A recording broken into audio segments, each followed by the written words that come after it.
مساء النشاط والحيويه والطاقه والشغل اللي فوق دماغي، مش عارفه ابدا منين واروح فين واجي فين. ربنا يخليكم لي يا رب، ما يحرمنيش منكم ابدا، ولا من كلامكم الحلو ولا من الطاقه الايجابيه اللي باخدها منكم. ربنا يديمكم نعمه في حياتي يا رب، ويسعدكم كده ويراضيكم بكل حاجه حلوه. فضلت قاعده طول اليوم مش بعمل اي حاجه، مكسله الصراحه. انا عارفه ان انا ورايا شغل كتير، بس عارفين حاله اللي هو انا ورايا شغل كتير بس انا قاعده مش بعمل حاجه. اهو انا قاعده كده بالظبط ببص في الموبايل كده، لقيت ان رمضان ان شاء الله يوم الاثنين الجاي هنبقى صايمين. فاللي هو ايه ده، ما عادش الا اسبوع على رمضان. في ثلاجه عايزه تتنضف، في مطبخ عايز يتقلب، في سجاده عايز يتغسل، في ركن عايزه تتنضف، في ترويقه بيت كامله، في تفريزات انا ما عملتهاش. صدعت. عارفه، صدعت من كتر الشغل اللي ورايا بامانه. قلت لا، ما بديهاش الليله دي، مش هتعدي غير وانا مأنجزه اكتر كم من الحاجات اللي ورايا علشان ابدا انجز كده. عشان كمان غسيل السجاد ده هياخد وقت على ما ينشف، واليومين دول الحمد لله الجو حلو، فيه شمس وفيه هوا، يا دوب الحق اغسله وينشف علشان الحق افرش الحاجات ديت. انا مش عارفه انا لسه هعمل ايه دلوقتي، فيلا بينا كده نشوف هنعمل ايه. انا هحاول ان اعمل كذا حاجه مع بعضها واضغط نفسي شويه النهارده، وبكره ابقى اكمل واخد كل يوم كده لحد ما اخلص ان شاء الله. بص، هو في حاجات عندي مش محتاجه شغل كتير قوي، وفي حاجات محتاجه شغل كتير، فاهمين؟ يعني مثلا المطبخ ده محتاج ان هو يتظبط، ومحتاج ان انا اعمل فرزه كده فيه، اشوف انا محتاجه ايه رمضان ومش محتاجه ايه، وايه اللي عندي وايه اللي مش عندي، بحيث ان انا ما اجيبش حاجات فوق بعضها. فيلا بينا حلوين كده على الفيديو بتاعنا، لايك وشير وسبسكرايب. عايزاكم تفجروا زرار اللايك علشان تشجعوني ان انا اكمل، واللي انا اعمله بعد كده ان انا اصوره. فيلا بينا على الفيديو على طول، نشاط حماس، يلا يلا. اول حاجه هعملها كده، جبت المشيات الصغيره اللي كانت بره في الريسبشن.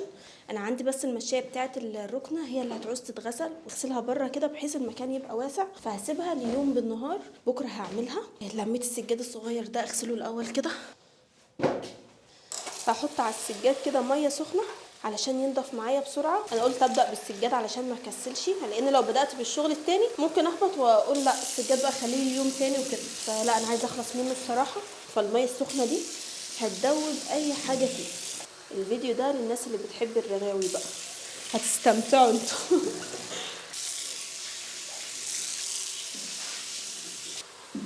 احط فيها شويه مسحوق كده كتير، وعندي المنظف ده بريحه اللافندر هحطه منه شويه بحيث ان هو يدي ريحه حلوه وفي نفس الوقت برضو ينظف. ميه سخنه مولعه،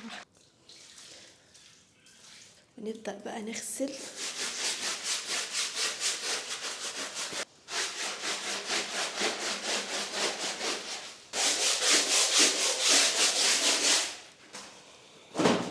بصوا ازود كده مسحوق على السجاده الكبيره دي. السجاده الكبيره بقى بتاعت الركنه بصراحه متبهدله ومش نظيفه خالص، وشايله هم غسلها لانها فاتحه، وفي نفس الوقت هي في المكان اللي احنا بناكل فيه. انا كنت وريتها لكم قبل كده في روتين، ناوي ان انا اغسلها بالنهار عشان مش عايزه احطها في الحمام. زي ما انتم شايفين دي صغيره خالص، وفي نفس الوقت مش واخده راحتها في الحمام يعني في الغسيل وكده في الفرده. فالتاني هغسلها بره. لو كنت سبت السجاد ده اخر حاجه اعملها النهارده ما كنتش هعملها. السجاد هياخد وقت وهيتعبني وكده، فخليه اليوم تاني. فكويس ان انا عملته كده في الاول.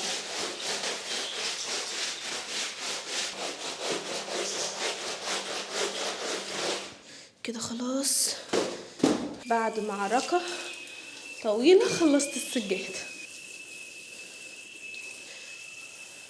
بنزل كده الرغوه بتاعه الصابون، برجع اعيد عليها مره كمان كده على السريع بحيث ان هي تبقى نضيفه كويس.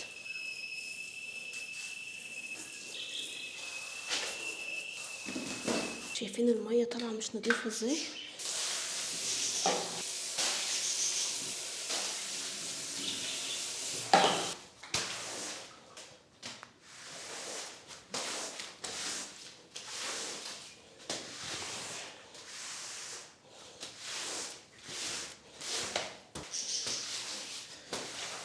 احلى حاجه وانتوا بتشطفوا السجاد تعملوها كده بالمساحه، بتريحكم بدل ما تقعدوا تحطوا ميه كده على الفاضي. لا، دي بتسحب معاكم كده الرغوه، وبتسحب معاكم الميه اللي مش نظيفه. هفضل اعمل كده كذا مره لحد ما ينضفوا خالص وينزلوا ميه نظيفه. بعد معاناه خلاص خلصت. اخدوا مني وقت كتير قوي على ما شطفتهم كويس، خليت الميه نازله منهم رايقه. انضف بقى الحمام كده على السريع، اغسل الحوض والارضيه عشان الدنيا اتبهدلت. بحب انا غسيل السجاد والحاجات اللي بيبقى فيها رغوه دي، بس طبعا ما بحبش الكلام ده في الشتاء. الحاجات اللي بيبقى فيها رغاوي بقى وتحسوا ان انتوا كده عارفين بتتغسلوا من جوه انتوا شخصيا. بحب انا الحاجات دي. قولوا له مين بيحب الفقرات دي من التنظيف، واكتر حاجه بتحبوها في التنظيف ايه؟ الجو اليومين دول بقى حلو، واعتقد خلاص هو هيظبط بقى. مش عارفه، تقريبا شهر امشير قرب يخلص او في الاواخر اعتقد، يعني مش عارفه، اكدوا لي المعلومه. يعني رمضان هيجي علينا والجو جميل. الحمام ده هيبقى عايز له غسله عميقه بس شويه كده، مش اليومين دول. لما اخلص شغل تنظيف الركنه بره والسجاده اللي بره والحاجات اللي فيها بهدله.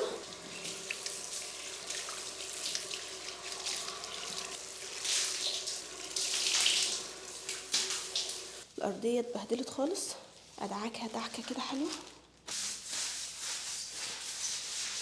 ندي بقى للارضيه غسله كده حلوه عشان تنضف، لان مجمعه من غسيل السجاد كده رواسب اللي نزلت من السجاد.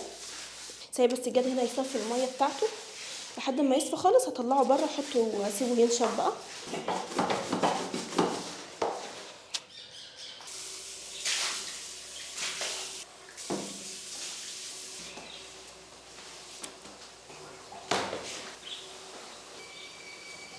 الحاجات اللي عندي محتاجه برضو تنظيفه عميقه وتترتب وتتظبط. عايزه اشتري لها منظمات الضرفه اللي تحت الحوض، متبهدله اخر بهدله، وبقالي فتره طويله بقالي شهور اصلا ما اشتريتش منظفات، فمش عارفه ايه اللي عندي وايه اللي انا محتاجاه والحاجات دي. فانا بفرز وبنظف في نفس الوقت. وتعالوا شوفوا، تعالوا.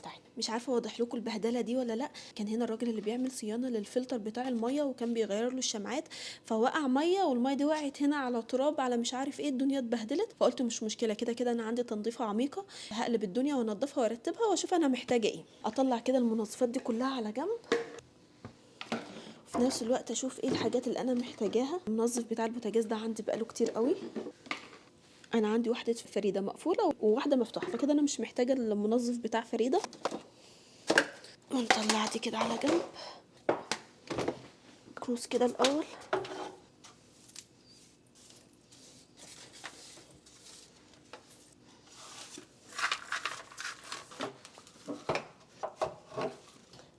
جبت كده شويه مسحوق، والليفه دي انا عاملاها للتنظيف، ادعك بيها الارضيه كده بحيث ان انا اتاكد ان انا نظفتها كويس. مش عايزه اعملها بالشرشوبه كده وخلاص، لا انا عايزه انضفها تنظيفه كويسه. اجيب منظم حلو كده احط فيه، اجمع فيه الحاجات دي لان بتتكركب فوق بعضها. ناقصني شويه حاجات من المنظفات عايزه اشتريها برضو كده. خلاص علامه الارضيه، اجيب الشرشوبه بقى وامسحها.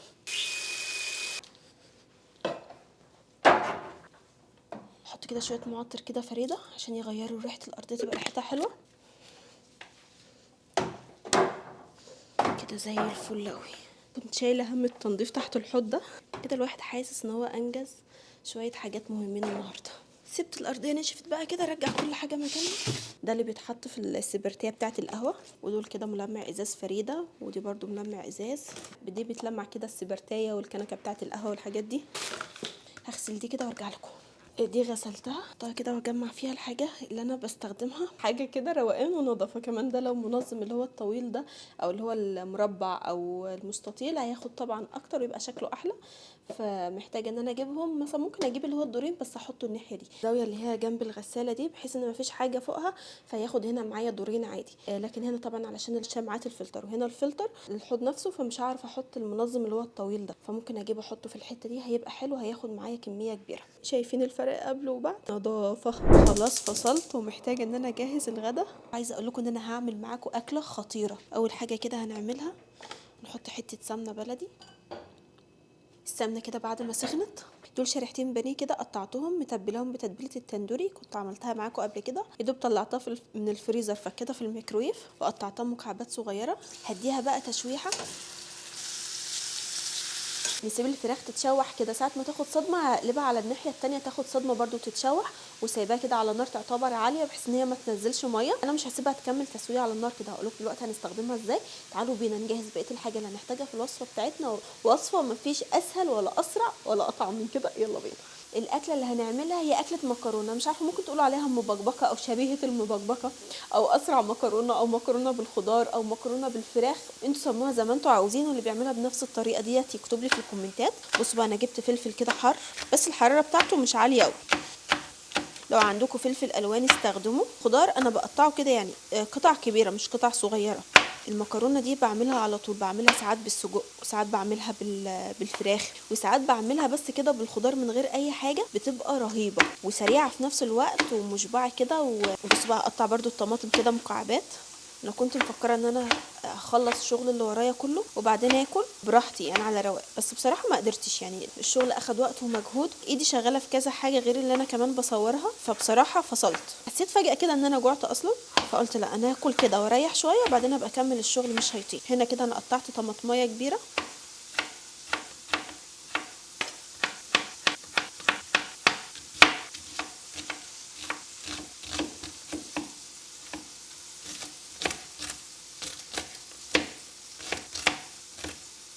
ده كده الخضار اللي انا قطعته حلوين، فلفل وطماطم وبصل. ممكن تقطعوا فلفل الوان لو انتوا حابين، ممكن تضيفوا فص ثوم، بس انا مش هحط ثوم لان الفراخ متبله وعليها ثوم عشان الثوم بس ما يبقاش زياده.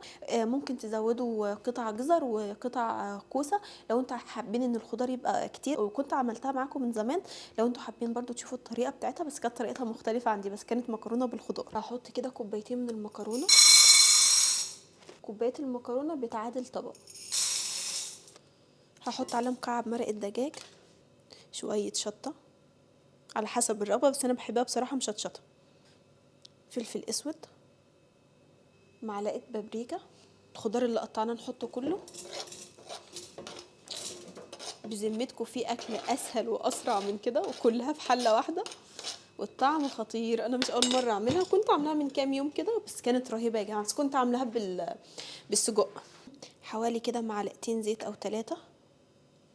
بنفس الكوبايه اللي حطينا بيها المكرونه هنحط لكل كوبايه مكرونه المفروض كوبايه ونص او كوبايتين ميه. كده انا حطيت 3 كوبايات ميه. كنت هنسى اهم حاجه وهي معلقه صلصه كده، هحط كده معلقتين صلصه وبس. كده نقلب المكونات دي كلها مع بعض، اغطي عليها كده واسيبها على نار عاليه لحد ما تغلي. بتاخد تسويه من 10 دقايق لربع ساعه تقريبا.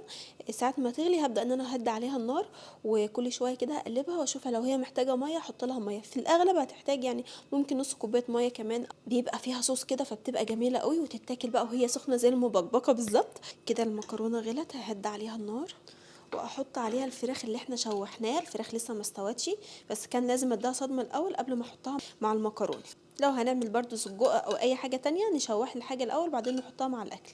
اقلبها كده واسيبها لحد ما تستوي.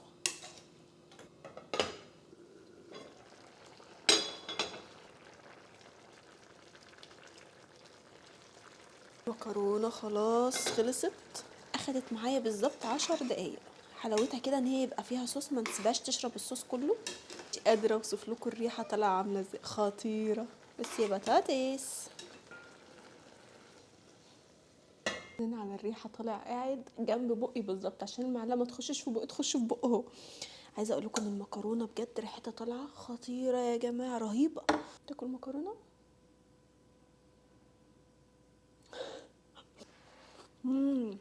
الله، سخنه وسبايسي رهيبه. هزود لها كده شويه شطه من صوص رنا ونقلب بقى. اللي بيعمل المكرونه بالطريقه دي وبيحبها يكتب لي في الكومنتات. واخر مره اكلتها كانت امتى؟ انا كنت عامله زي ما قلت لكم من يومين 3 كده. عارفين انا بشبه الطريقه ديت بطريقه المكرونه المبكبكه، بس لو هنعمل المبكبكه باللحمه طبعا بتاخد وقت اكتر من كده وبيبقى فيها الشوربه اللي هي مرقه اللحمه، فبيبقى اكيد طعمها غني اكتر من كده، بس دي رهيبه.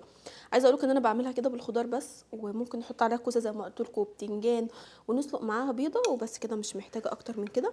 او كمان ممكن ناكلها من غير بيض خالص وناكل مكرونه بالخضار كده ونعدي اليوم. الله، شويه مكرونه من الاخر. عارفين انتوا الاكلات السريعه اللي تسد جوع الواحد كده وفي نفس الوقت ما تاخدش وقت. هنا احنا مستهلكناش غير بس القطاعه وحله واحده بس، ولا نقعد بقى نسلق المكرونه ونصفي المكرونه وحله واتنين وتلاته. هي حله واحده وبتنجز الموضوع وخلاص. تقعدوا كل شويه تزودوا منها، ممكن تاكلوا طبق واتنين وتلاته والله وانتوا سرحانين كده ومش حاسين اصلا. بالسجق طعمها اقوى واحلى من الفراخ، انا حسيت كده وحبيت كده. بس الفراخ برضو حلوه وكل حاجه بس يعني طعمها مش قوي قوي، لكن السجق بيدي طعم حلو قوي للمكرونه او الهوت دوج. اقعد اكل استمتع بالاكل وازود براحتي واديها مرحمش، وبعد كده اقوم اكمل شغل. ده لو قدرت اقوم من مكاني بعد الاكل اللي انا هاكلها دي، لان انا عارفه ان انا ههبط بعدها شويه بس هرتاح شويه ونرجع نكمل الشغل اللي ورانا. الواحد اكل وشبع وانتخ له شويه، فعايزه اشرب كوبايه شاي. هنا كده طبقين اغسلهم وبعدين نشوف هنعمل ايه. نحط كده الميه في الكاتل تغلي، على ما اشطف الطبقين تكون الميه غلت، وبعدين نعمل كوبايه الشاي ونشرب كوبايه الشاي واحنا شغالين كده ايه، علشان الواحد لو قعد هيفضل مأنتخ مكانه مش هيقوم.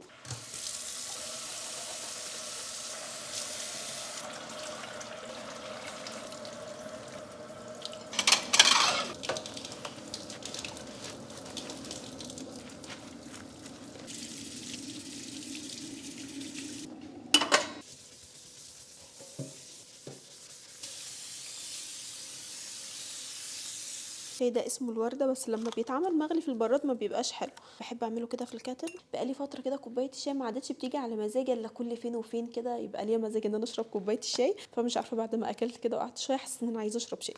الرخامه طبعا انا ما نضفتهاش بعد ما غسلت الاطباق وكده، لان لسه ما خلصت الشغل هنا في المطبخ. فاخر حاجه لمعها هي الرخامات، اشيل الاطباق اللي كانت بتتصفى ارجعها مكانها، وبعدين في الاخر خالص اعمل الرخامه. نشرب الشاي بقى واحنا شغالين، لان ما فيش وقت ان احنا نقعد بقى نتمزج بكوبايه الشاي وكوبايه القهوه. لا، كفايه ان احنا قعدنا انتخنا بعد الاكل شويه، الواحد يخلص شغله كده علشان الوقت بيسرقنا. الميكرويف بتاعي حالته سيئه للغايه بجد والله العظيم. انا كنت بسخن فيه حاجه والحاجه دي وقعت فيه، وبعدين قلت انا هنضفه تنظيفه عميقه، فسيبته كده بقاله يومين. قلت ان انا كده كده هصور معاكم فندخله في قلب الروتين وننضفه تنظيفه حلوه ونظبطه كده. مش عايزاكم تتخضوا، تعالوا شوفوا كده المنظر عامل ازاي. قد ايه متبهدل ومحتاج تنظيفه عميقه، والباب بتاعه كل حاجه محتاجه تتنضف تنظيفه زي الفل. هنشيل الطبق ده هناخده نغسله وبعدين ننضفه من جوه. ليا طريقه في تنظيف الميكرويف. الاول بحط كده شويه ميه، واحط هنا كده شويه خل حلوين، واحطهم في الميكرويف واشغله كده لمده دقيقه ودقيقه ونص على حسب. لما احس ان الميه دي سخنت وبدات تطلع بخار ابدا ان انا اقفله. البخار ده هيطلع فهيتوزع على الميكرويف كله من جوه، ودي خطوه حلوه في التنظيف. محتاجه ان انا افضي ضرفتين كده ومش عارفه لسه هعمل ايه. ففي فكره معينه في دماغي لو عملتها هتفرق معايا، او لو نجحت هتفرق معايا قوي. ان شاء الله هشارك معاكم الحاجات ديت. وعايزه اعمل كده ديكور لرمضان كده، حاجه تفتح النفس في المطبخ، ونعمل شويه تغييرات ونشيل الحاجات كده اللي على الرخامه، ما اسيبش بس غير الحاجات اللي انا محتاجاها. عايزه افضي كام ضرفه كده، لان في حاجات محتاجاها اجيبها من الاوضه اللي انا عاملاها فوق للخزين. عايزه اجيبها تحت ايدي زي طواجن وحاجات من ديت، لان ما عنديش مكان. فكنت مطلعاها في الاوضه بتاعه الخزين، فانا هبقى محتاجاها تبقى تحت ايدي في رمضان. في نفس الوقت انا عندي الظرف كلها مليانه حاجات. انا شامه ريحه الخل لان الميه جوه بتغلي، هي يمكن مش ظاهره لكم في الكاميرا. بصوا شايفين الميه بتغلي ازاي وعملت بخار.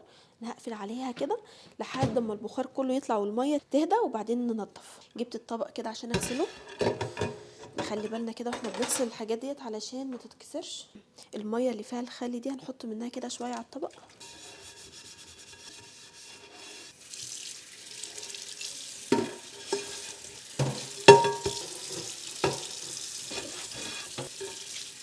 هنا يصفي كده الميه بتاعته بمنديل كده. لم الحاجه الاول اللي واقعه هنا. كنت هنسى افصل الميكرويف وانا شغاله. نخلي بالنا يا اخواتي كده واحنا شغالين في اي حاجه كده كهربائيه، ثلاجه بقى، ميكرويف، اي حاجه من دي، ان احنا نبقى نفصل الفيشه بتاعتها عشان لا قدر الله ممكن يحصل اي حاجه. ربنا يسترها علينا جميعا يا رب. وننظف كده برضو بالراحه ونخلي بالنا علشان ما نبوظش اي حاجه، خاصه الجزء اللي هو اللي فوق ده. خلصت كده الميكرويف من جوه. ننضف الازاز ده.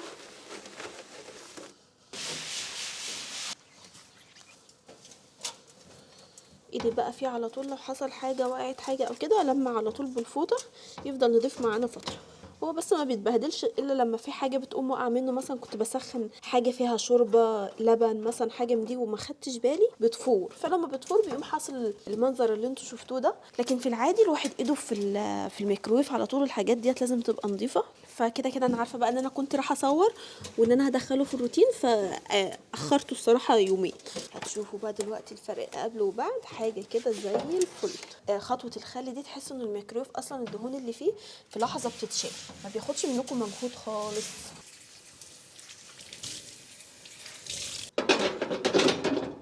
شايفين الميكرويف بقى زي الفل خالص اهو. لسه طبعا بعد ما اجي انضف التنظيفات بقى الاخيره خالص هبقى اشيل الميكرويف وانضف تحته، ده طبيعي. بس كده الميكرويف من جوه بقى زي الفل. اغسل في السجاده والمشيتين دول تقريبا ساعتين او 3 ساعات، اخدوا مني وقت ومجهود واخدوا طاقتي كلها. الحمد لله ان انا عملت الكام حاجه اللي انا عملتهم دولت، انا فصلت خالص، ما عادش عندي طاقه ولا مجهود اعمل حاجه. بكره ان شاء الله هكمل، لان لازم بكره ابدا شغل كمان في الحاجات اللي باقيه عندي عشان الحق ان شاء الله اخلص كل الحاجات ديت قبل رمضان بيومين او حاجه، فباذن الله هلحق ان انا اخلصها. لو عجبكم الفيديو بقى كده واستمتعتوا بيه وخدتوا طاقه ايجابيه، ولو لسه ما خلصتوش الشغل اللي وراكم ولسه وراكم حاجات كتير لسه ما عملتوهاش ومحتارين هبدا منين وما ابداش منين وكده، قوموا اعملوا اللي تقدروا عليه. اي حاجه هتعمليها تاكدي ان هي هتفرق معاكي وهتشيل عنك حمل، لان كده كده هتعمليها. قومي كده تسلي وتشجعي، اعملي اللي تقدري عليه. المهم ان انت تبداي تعملي اي حاجه، وربنا يعينكم جميعا ويقدركم ويسعدكم ويرزقكم ويوسع عليكم يا رب، اللهم امين. اشوفكم ان شاء الله الفيديو الجاي على خير. باي باي.